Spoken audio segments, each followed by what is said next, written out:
quais são os principais erros que eu vejo que os profissionais cometem nas redes sociais e que atrapalha na captação de clientes. Acredite se quiser, a forma como você se posiciona nas redes sociais, a forma como você usa esse recurso pode impactar ou não pessoas, tá bom? Agora vocês vão me prometer uma coisa. Eu vou compartilhar aqui com vocês esses erros e eu quero que vocês saiam daqui praticando, colocando em prática tudo que eu falar. Combinado? A ideia é que vocês saiam daqui já tendo uma noção do que vocês podem mudar nas redes sociais, eu digo profissional, né, no caso de vocês. Então, vamos lá, vou falar o primeiro erro, que é o erro mais comum de nós profissionais, e eu vou dizer para vocês que todos esses erros aqui, de alguma forma, eu já cometi, principalmente esse primeiro erro. Por quê? Na verdade, a minha formação, eu tive uma formação acadêmica muito de pesquisa, então eu participei muito do grupo de pesquisa, eu era bolsista de pesquisa durante o meu curso. Então, na verdade, durante todo o meu curso, né, eu ganhei bolsa de pesquisa, eu recebia pelo CNPq, FUNCAP e também monitoria. Por conta dessa questão de estar sempre próxima nesse sentido de pesquisa, eu costumava utilizar termos muito rebuscados. Então, eu gostava de utilizar termos técnicos, até porque a minha escrita, na época, era muito técnica, por conta dos artigos que eu publicava, né, dos congressos que eu acabava publicando artigo. E aí, no início, eu utilizava minhas redes sociais e todo o conteúdo que eu colocava, eu utilizava uma linguagem muito científica, muito técnica, achando que eu estava abafando, achando que seria convidativo para as outras pessoas lerem meu conteúdo porque eu estaria usando termos técnicos. Então, eu usava termos rebuscados, escrevia de uma forma que somente outros profissionais conseguiam entender o que eu estava comunicando. Então, isso, né, acabou de uma certa forma, ao invés de chamar a atenção dos meus possíveis clientes, isso afastava. Por quê? Vamos tentar inverter os papéis. Se você está tentando se comunicar com um público que seja um potencial cliente seu, que seja algum paciente, que pode ser, né, no futuro, o objetivo que ele seja seu paciente, você tem que usar uma linguagem que as pessoas entendam, certo?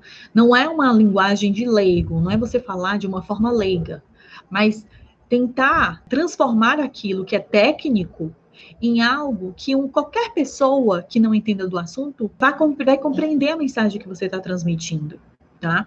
Então, usar termos técnicos demais, rebuscados demais, ao invés de atrair, afasta. As pessoas começam a ler o seu texto, a ler o seu conteúdo com uma certa carga, algo cansativo. Sabe aquele texto que você parece que está lendo um artigo científico? Então, isso cansa a mente da pessoa, a pessoa não vai ter paciência, ainda mais quando a gente fala de redes sociais, que é um absurdo de conteúdo, as pessoas estão todo o tempo sendo bombardeadas de conteúdo.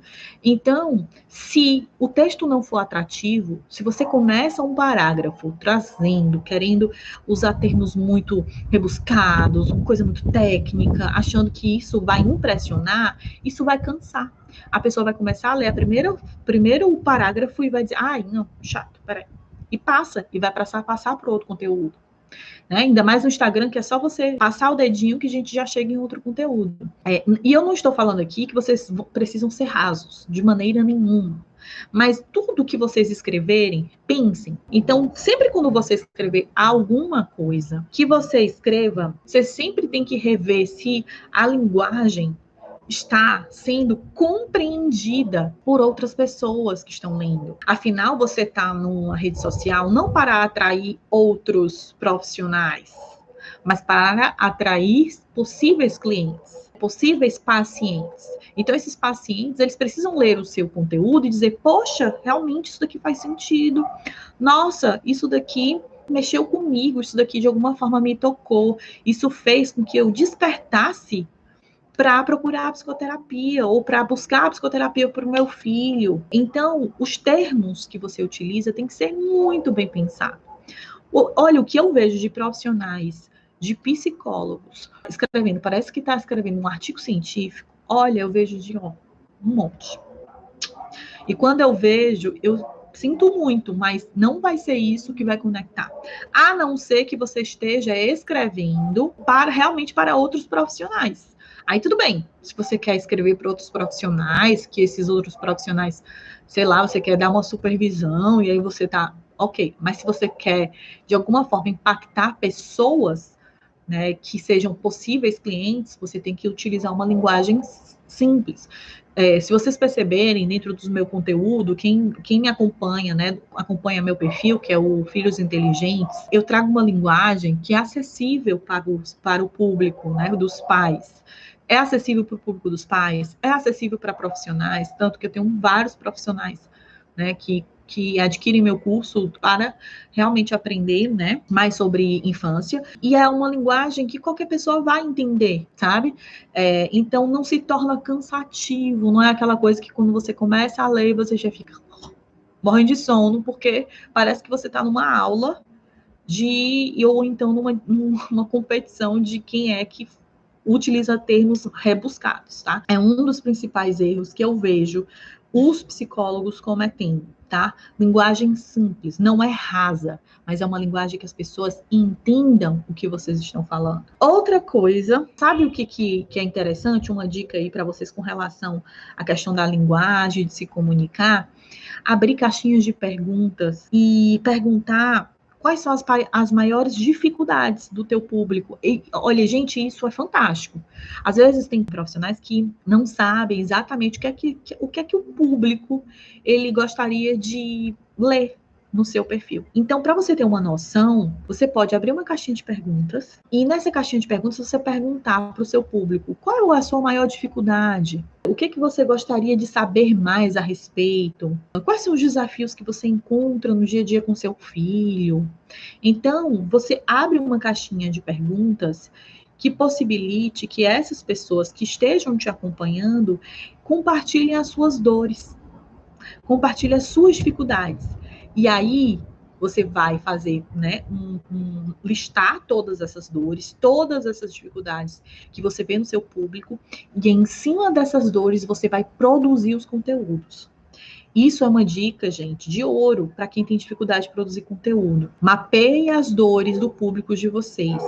Até hoje, eu sei muito bem quais são as dores do meu público. As dores do meu público, como eu trabalho muito com infância e desafios de comportamento, então as dores do meu público estão muito relacionadas à birra, né?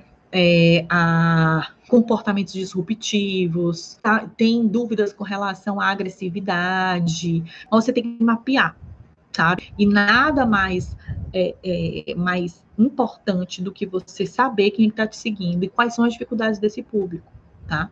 E aí, se for pais, provavelmente vai ser muito parecido com o meu. Se for, né, o seu público de pais, e você vai perceber que vai ser as dores vão ser muito parecidas com as do meu público, que eu tenho muito público de pais profissionais de psicologia. Mapeie dessa forma, abra uma caixinha e pergunte. Você já vai ter uma noção. E aí você já vai produzir um conteúdo rico, né, de conhecimento, que vai contribuir para essa outra pessoa. E eu vou frisar, não usem termos rebuscados, termos muito técnicos, sabe? Que só um outro profissional vai entender. Lembre-se para quem vocês estão escrevendo.